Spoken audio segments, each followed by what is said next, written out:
बिस्मिल्लाहिर्रहमानिर्रहीम। आज हमने ना बैक्टीरियोलॉजी का स्टार्टअप लेना है। तो बैक्टीरियोलॉजी में जो है पहले 4 चैप्टर्स बहुत इंपॉर्टेंट है, तो उन पे ही हम ज़्यादा फोकस करेंगे। तो हम आज पढ़ेंगे gram positive cocci. Gram positive cocci को हमने ना 2 पार्ट्स में डिवाइड किया होता है। इसमें 2 जो है हमारे पास बैक्टीरिया वो आ जाते हैं, बैक्टीरिया आ जाते हैं। एक आ जाता है स्टेप्टोकोकाई, एक आता है स्ट्रेप्टोकोकाई। अब इन 2 की सबसे पहले तो हमें सिमिलैरिटीज़ आनी चाहिए, फिर इन 2 का डिफरेंस आना चाहिए। जो सिमिलैरिटीज़ है याद रखना, जो हमारे पास होता है स्ट्रेप्टोकोकाई होता है और जो हमारे पास स्ट्रेप्टोकोकाई, दोनों के दोनों जो होते हैं नॉन मोटाइल होते हैं, दोनों के दोनों जो होते हैं हमारे पास कोई स्पोर्स फॉर्मेशन नहीं करते। अब इनके डिफरेंसेस की बात कर लेते हैं। तो जो हमारे पास होता है स्ट्रेप्टोकोकाई, ये ग्रेप लाइक होता है, ठीक है? क्लस्टर्ड फॉर्म में होता है लाइक। जो स्ट्रेप्टोकोकाई देखो स्टेप से याद रखना, जैसे हम कदम बनाते हैं, ऐसे ही याद कर लेना, ये हमारे पास क्या होते हैं, चेन की फॉर्म में होते हैं। अब जो है ये तो एक डिफरेंस हो गया इनकी स्ट्रक्चर को देख के।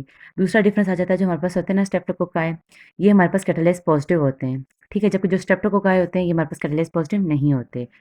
आज का जो टॉपिक हमने पढ़ना है वो हमने पढ़ना है स्टेफ्लोकोकस पढ़ना है। अब जो स्टेफ्लोकोकस है वो मज़ीद हमारे पास 3 क्लासेस में डिवाइड किए गए हैं, ऑरियस में, एपिडर्माइटिस में, सेप्रोफाइटिकस में, ठीक है?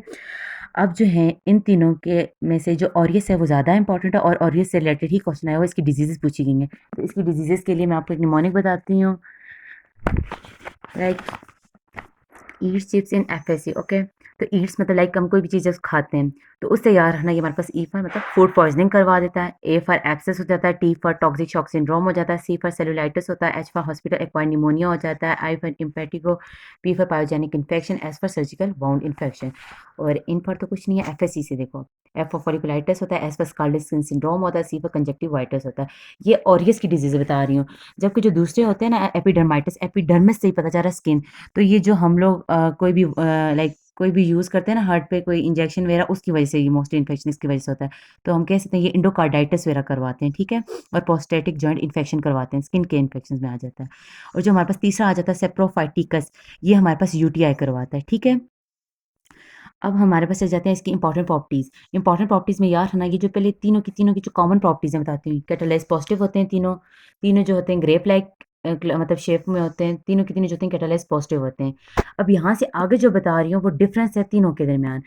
ये जो ऑरियस है ना, ये aureus specifically aureus coagulase positive होता है, जबकि बाकी दोनों नहीं होते। उसके अलावा जो ऑरियस है ये हमारे पास एक पिगमेंट प्रोड्यूस करता है, स्टेफाइलोज़ैंथिन, ठीक है? जिसकी वजह से इसको गोल्डन कलर की कॉलोनीज़ बनाता है ये। जबकि बाकी दोनों नहीं बनाते, वो व्हाइट कलर की कॉलोनीज़ बनाते हैं। ये आपको मैं लैब डायग्नोसिस में इनके डिफरेंस भी एक किस्म के अलग-अलग बताऊँगी। और फिर ये याद रखना, ऑर्गेस ही हमारे पास मैनिटोल को फर्मेंट करता है, ऑर्गेस ही हीमोलाइसिस करवाता है आरबीसीज़ की। अगर इन तीनों क्लासेस की डिफरेंस आ जाए तो याद रखना, ये 3 पॉइंट्स जो हैं, ये 4 पॉइंट्स आ गए। कोगुलेस पॉजिटिव भी ऑरियस होता है, स्टेफाइलोज़ैंथीन भी यही प्रोड्यूस करता है, मैनिटोल को भी यही फर्मेंट करता है और हीमोलाइसिस भी यही करवाता है। ये देख लो, मैंने आपको सब पढ़ा दिया है। कोगुलेस पॉजिटिव होता है, उसके अलावा स्टेफाइलोज़ैंथीन बनाता है, जो क्या करता है इसको गोल्डन कलर की कॉलोनीज़ देता है, जबकि बाकी जो है वो नहीं बनाते, वो व्हाइट कलर की कॉलोनीज़ बनाते हैं। और ये देख लो, ये हमारे पास मैनिटोल को फर्मेंट करता है, हीमोलाइसिस करवाता है आरबीसीज़ की। मैंने सब पढ़ा दिया, यहाँ तक ही इम्पोर्टेंट है। ये आगे से छोड़ दो, स्किप कर दो, ये फार्मा में आपका हो जाएगा। अब हमारे पास आ जाते हैं इसकी जो सेल वॉल के कंपोनेंट की इंपॉर्टेंट प्रॉपर्टीज़, ये भी आपके पास क्वेश्चन आया हुआ है पास्ट पेपर में। तो याद रखना, ये हमारे पास इसकी जो होते हैं, प्रोटीन ए होता है, ठीक है? प्रोटीन ए जो है इंपॉर्टेंट विरुलेंट फैक्टर है, ठीक है? इंपॉर्टेंट विरुलेंट फैक्टर है, वो क्या करता है, इसकी जो हमारे पास इसकी जो एंटीबॉडी होती है आईजी की, उसका जो एफसी वाला पोर्शन होता है उसके साथ जाके ये बाइंड करता है। जब वो उसके साथ बाइंड कर देता है तो वो हमारे पास जो कॉम्प्लीमेंट सिस्टम है, ठीक है, सी3बी, वो एक्टिवेट नहीं होता। जब एक्टिवेट नहीं होगा तो ऑब्वियसली हमारे पास क्या नहीं होगी, ऑप्सोनाइजेशन नहीं होगी, फेगोसाइटोसिस वगैरह नहीं होगी। और यार ये स्पेसिफिक कैरेक्टर सिर्फ ऑरियस का है, क्योंकि ये कि हमारे पास क्या है, कोगुलेज पॉजिटिव है। इन्होंने बोला जो कोगुलेज नेगेटिव होते हैं ना, वो ये उनके पास प्रोटीन ए वो नहीं प्रोड्यूस करते। तो ये हमारे पास स्पेसिफिकली ऑरियस का है। दूसरा आ जाता है टिकोइक एसिड, और तीसरा आ जाता है हमारे पास लिपोटिकोइक एसिड, इसी में आ जाता है, ठीक है? हमारे पास पॉलीसेकेराइड कैप्सूल होता है जो कि इंपॉर्टेंट विरुलेंट फैक्टर है ये भी। और पेप्टिडोग्लाइकन होती है इसकी सरफेस प्रोटीन को आप कह सकते हो। अब इसकी ट्रांसमिशन में क्योंकि इतना पैराग्राफ है माइक्रो में, आपने ना चीज़ें शॉर्ट लिस्ट करके लिखनी होती हैं। तो याद रखना स्पेसिफिकली ये जो ऑरियस है, इसकी जो स्पेसिफिक साइट है जहाँ पे ये जाके मतलब कॉलोनीज़ बनाता है अपनी, वो नोज़ है, ठीक है? तो नोज़ में ये बनाता है अपनी स्पेसिफिक साइट पे। और याद रखना, उसके अलावा इसकी कौन-कौन सी साइट हैं जो ट्रांसमिट हो सकता है, स्किन के ज़रिए ट्रांसमिट हो सकता है, तो ज़रूरी है हैंड वॉश की जाएँ, ठीक है? वेजाइना में होता है फीमेल 5%, ह्यूमन लायंस वेराफोर्माइट्स में होता है, diabetes and IV drug episode में हो सकता है, क्रोनिक ग्लूमेटस डिजीज़ वगैरह में हो सकता है। और जो एपिडर्माइटिस है वो हमारे पास ह्यूमन की स्किन पे होता है स्पेसिफिकली। सेप्रोफाइटिकस जो होता है वो यूरिनरी ब्लैडर में होता है, तभी वो यूटीआई करवाता है। ये हमारे पास होगी ट्रांसमिशन। अब हम चले जाते हैं पैथोजेनेसिस। पैथोजेनेसिस इस साल ना क्वेश्चन आया हुआ है ये यूक्यू इसकी। तो यार है जो ऑरियस है, ऑरियस जो होता है हमारे पास टॉक्सिन प्रोड्यूस करता है पाइजेनिक इन्फ्लेमेशन के ज़रिए डिजीज़ेज़ काज़ करवाता है। लेकिन याद रखना जो ये टॉक्सिन प्रोड्यूस करता है उसमें 3 जो है क्लिनिकली इंपॉर्टेंट एक्सोटॉक्सिन ये प्रोड्यूस करता है। ठीक है? तो वो हम देख लेते हैं। एक होता है एंटीरोटॉक्सिन, एक होता है टॉक्सिक सिंड्रोम, एक होता है एक्सफोलिएटेंट। ठीक है? अब तीनों को जो है मैंने शॉर्ट लिस्ट करके इसके नोट्स बनाए थे, यहीं से कर लेते हैं। जो एंटीरोटॉक्सिन्स हैं, ये पहला वाला एंटीरोटॉक्सिन, ये फूड पॉइज़निंग करवाते हैं, ठीक है? और फूड पॉइज़निंग जब होती है तो उसकी वजह से हमें क्या होता है वॉमिटिंग होता है, ठीक है? Watery and non bloody diarrhoea होता है और याद रखना इसका प्रोमिनेंट फीचर है इसमें वॉमिटिंग होगी, ठीक है? डायरिया से ज़्यादा इंपॉर्टेंट है वॉमिटिंग का होना। और ये हमारे पास जो होते हैं ना ये जो हीट वगैरह उससे रेजिस्टेंस होते हैं और जो हमारे स्टोमक के और जिजिनम के अंदर जो भी एंजाइम्स वगैरह हैं, जो भी एसिड्स हैं, उनसे ये रेजिस्टेंट हैं। ये हमारे पास हो गया ये वाला एंटीरोटॉक्सिन पूरा। ये आप देख लेना यहाँ से एक दफ़ा रीड कर लेना। अब जो हमारे पास आ जाता है दूसरा point toxic shock syndrome. Toxic shock syndrome जो होता है ये मोस्टली जो औरतें जो है ये लड़कियाँ वगैरह जो टैम्पून यूज़ करती हैं, नेज़ल पैक वगैरह जो मतलब ब्लीडिंग को स्टॉप करने के लिए जो यूज़ करती हैं, ठीक है? उसकी वजह से मोस्टली टॉक्सिक शॉक सिंड्रोम होने का खतरा होता है, ठीक है? और ये नोज़ और वेजाइना में ज़्यादातर चांसेस होते हैं ये इन्फेक्शन होने के, ठीक है? और यहाँ पे टॉक्सीमिया हो सकता है क्योंकि बैक्टीरिया जो होता है वो ब्लड के अंदर इंटर हो सकता है। और सुप्रा एंटीजेन्स होते हैं। सुप्रा एंटीजन याद रखना ये वाली टर्म आपको स्पेसिफिकली क्लियर की जाएगी। जनरल बैक्टीरियोलॉजी में इसका मतलब होता है ओवर प्रोडक्शन ऑफ साइटोकाइनेंस। अगर साइटोकाइनेंस की ओवर प्रोडक्शन होने चाहिए उसको कहते हैं सुप्रा एंटीजन। तो ये हमारे पास सुप्रा एंटीजन के तौर पे काम करते हैं। ये क्या करते हैं शॉक करवाते हैं इंटरल्यूकिन 1 और इंटरल्यूकिन 2 को स्टिमुलेट करके। हमारे पास तीसरा आ जाता है एक्सफोलिएटिन। एक्सफोलिएटिन जो होता है हमारे पास स्कारलेट स्किन सिंड्रोम काज़ करवाता है, ठीक है? और ये कैसे करवाता है? ये करवाता है हमारे पास प्रोटीज़ प्रोड्यूस करता है। प्रोटीज़ का काम होता है जाके जो हमारे प्रोटीन के अंदर जो डेस्मोग्लोबिन होती है ना, उसको क्या करता है? क्लीव करवाना स्टार्ट कर देता है। इसके अलावा ये कुछ और टॉक्सिन भी प्रोड्यूस करता है जो क्या करते हैं लिकोसाइट्स को किल करते हैं जिनमें आ जाता है अल्फा टॉक्सिन आ जाता है, पीवी लिकोसाइडिन आ जाता है। अब हमारे पास ये मैंने आपको पढ़ा दी पैथोजेनेसिस भी, ठीक है? पैथोजेनेसिस भी हो गई। अब हमारे पास जो नेक्स्ट आ जाता है हमारे पास एपिडर्माइटिस सेप्रोफाइटिकस एक किस्म का मैंने आपको स्टार्ट में बता दिया, ये इतना ज़्यादा यहाँ पे डिटेल में एक्सप्लेन नहीं है। एपिडर्माइटिस मोस्टली स्किन पे होता है और स्किन वाले ही इन्फेक्शन काज़ करवाता है और सेप्रोफाइटिकस यूटीआई करवा देता है। अब जो आता है हमारे पास क्लिनिकल फाइंडिंग, तो क्लिनिकल फाइंडिंग में याद रखना 2 तरह के ये हमारे पास इन्फेक्शन करवाता है, या तो ये पायोजेनिक डिसीज़ेज़ करवाते हैं, ठीक है? या फिर ये हमारे पास क्या करते हैं टॉक्सिन प्रोड्यूस करवाते हैं। पायोजेनिक्स में हमने कहा था कौन-कौन सी ये डिसीज़ेज़ काज़ करवाते हैं, तो आपको बस इनके नाम ही आने चाहिए। स्किन एंड टिश्यू के इन्फेक्शन काज़ करवा देते हैं, उसके अलावा सेप्टिसीमिया करवाते हैं और जो मैंने डिसीज़ेज़ के लिए करवाया था ना, अगर वो डिसीज़ेज़ भी आप लिख देते हो, तो वही सब इसमें आ जाती हैं पायोजेनिक डिसीज़ेज़ में। एंडोकार्डाइटिस कराता है, ऑस्टियोमाइलाइटिस करवा देते हैं। फिर ये हमारे पास क्या करते हैं निमोनिया करवा देते हैं, वो पोस्ट सर्जिकल वाउंड इन्फेक्शन करवाते हैं, कंजक्टिवाइटिस करवा देते हैं, ठीक है? एब्सेस करवा देते हैं। ये सारे आपको नाम आने चाहिए, इसके लिए इनफ है। और अब हमारे पास आ जाता है स्टेप्टोफाइव टॉक्सिन जो आपको मैं बता रही हूँ, एक किस्म की उसी को बाबा ये चीज़ रिपीट करेंगे बिल्कुल गाइटिंग की तरह ही है। फूड पॉइज़निंग करवाते हैं, ठीक है? ये हमारे पास जो टॉक्सिन प्रोड्यूस करवाते हैं, टॉक्सिक शॉक सिंड्रोम कराते हैं, स्कार्लेट स्किन सिंड्रोम कराते हैं, जिनकी पैथोजेनेसिस मैं भी यहाँ पे एक्सप्लेन करके आई हूँ। ये हो गया। उसके बाद आ जाता है हमारे पास ये टेबल। इस टेबल पे भी आपकी एक किस्म की रिवीजन हो जाती है और ये एपिडर्माइटिस है, सेप्रोफाइटिकस है, तीनों की तीनों क्लासेस हैं। पहले यहाँ से देखते हैं। सेप्रोफाइटिकस पायोजेनिक है, ठीक है?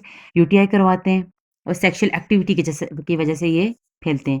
एपिडर्माइटिस जो है ये पायोजेनिक है। ये भी हमारे पास ये जो कैथीटर वगैरह हम यूज़ नहीं करते उसकी वजह से ये इन्फेक्शन वगैरह होता है, ठीक है? और ये जो कि बहुत इंपॉर्टेंट है, ये हमारे पास टॉक्सिन भी प्रोड्यूस करता है, ये हमारे पास पायोजेनिक भी है। टॉक्सिन्स में हमारे पास हमने पढ़ा था टॉक्सिक शॉक सिंड्रोम करवाता है, फूड पॉइज़निंग करता है, स्कारलेट स्किन सिंड्रोम भी सब टॉक्सिजेनिक में आ जाते हैं। जबकि जो पायोजेनिक में हमारे पास लोकली देखा जाए तो स्किन के इन्फेक्शन वगैरह करवाते हैं, डिसेमिनेटिव सेप्सिस करवाते हैं, एंडोकार्डाइटिस वगैरह करवाते हैं। ये आ जाता है इसमें, ठीक है? और देख लो ये जो ऑरियस है ये किस वजह से वेजाइनल और नेज़ल टेम्पून वगैरह की वजह से ही स्प्रेड हो रहा है। अब आ जाते हैं हमारे पास ये सब ये भी हम छोड़ देते हैं। अभी हम देख लेते हैं ये जो सारा का सारा है ना एपिडर्माइटिस और सेप्रोफाइटिकस ये सारा का सारा यहाँ पे एक किस्म का क्लियर हो चुका है। तो इसको एक दफ़ा रीड कर लें और आपको समझ आ जाएगी तो बार-बार इसको करने की ज़रूरत नहीं है। हाँ, अलबत्ता और क्या करना है? हाँ, लैब डायग्नोसिस। अच्छा, ले ये ट्रीटमेंट तो करनी नहीं है, ट्रीटमेंट जो होती है ये आपकी फार्मा से होती है। ट्रीटमेंट को स्किप करना है, लैब डायग्नोसिस करनी है और माइक्रो में लैब डायग्नोसिस बहुत पूछी गई है, बल्कि पूछी गई है इसकी पास्ट पेपर में। तो हम स्टार्ट करते हैं। ये हमारे पास क्या है, ऑरियस का लैब डायग्नोसिस, एपिडर्माइटिस की और सेप्रोफाइटिकस तीनों की लैब डायग्नोसिस करते हैं। पहले हम ऑरियस की करते हैं। ऑरियस को जब हम माइक्रोस्कोप के नीचे देखते हैं तो ये हमारे पास क्या होते हैं, ग्राम पॉजिटिव होते हैं, ग्रे प्लैक क्लस्टर बनाते हैं, ठीक है। इसको जब कल्चर करते हैं तो हमारे पास ये कैटालेस पॉजिटिव होते हैं, कोगुलेस पॉजिटिव हैं, बीटा हीमोलाइटिक हैं, मैनिटोल को फर्मेंट करते हैं, गोल्डन येलो कॉलोनी बनाते हैं, ओके। ये स्किप कर दें आप नीचे वाली चीज़। अब जो हो गए हमारे पास एपिडर्माइटिस, इसकी जो दूसरी क्लास है एपिडर्माइटिस, उसको जब हम माइक्रोस्कोप के नीचे देखते हैं बिल्कुल एग्जैक्ट सेम आते हैं, ग्राम पॉजिटिव होते हैं, ग्रे प्लैक होते हैं, ठीक है, क्लस्टर बनाते हैं। जब हम इसका कल्चर देखते हैं तो देखो ये कैटालेस पॉजिटिव था, जबकि ये कैटालेस ये भी पॉजिटिव होगा। ये कोगुलेस पॉजिटिव था, लेकिन ये कोगुलेस नेगेटिव होगा। ये हीमोलाइसिस करवाते थे, ये नॉन हीमोलाइटिंग होंगे। और इसकी ये जो इसकी स्पेसिफिकली ये इसकी यार है ना, ये नोवोबायसिन सेंसिटिव है और वाइट कॉलोनी बनाते हैं, ठीक है। क्योंकि इसकी ये वाली जो प्रॉपर्टी है ना, इसको इस वाले से सेपरेट करेगी, क्योंकि ये दोनों ऑलमोस्ट सेम है, लेकिन इनका ये वाला जो पॉइंट है ना, दोनों के दरमियान डिफरेंस करने के लिए इंपॉर्टेंट है। इसको भी जब माइक्रोस्कोप के नीचे देखेंगे एग्जैक्ट दोनों की तरह सेम होगा, ग्राम पॉजिटिव होगा, ग्रेप लाइक प्रॉपर्टीज होंगी। जब हम इसका क्या करेंगे, कल्चर देखेंगे, तो ये हमारे पास क्या होंगे, कैटालेस पॉजिटिव होंगे, कोगुलेस नेगेटिव होंगे, सेम इसी तरह नॉन हिमोलाइटिंग होंगे, लेकिन ये नोवोबायसिन रेजिस्टेंट होंगे और बाकी ये वाइट कलर की कॉलोनी बनाएंगे। तो आप ये देख लो। और ये जो है बीटा हीमोलाइटिक्स होते हैं, ये दोनों नहीं होते। इसके अंदर प्रोटीन ए पाई जाती है सरफेस पे, जबकि ये दोनों ये सेंसिटिव टू एपिडर्मिस से यार स्किन पे होते हैं ना, तो स्किन सेंसिटिव होती है नोवोबायसिन से।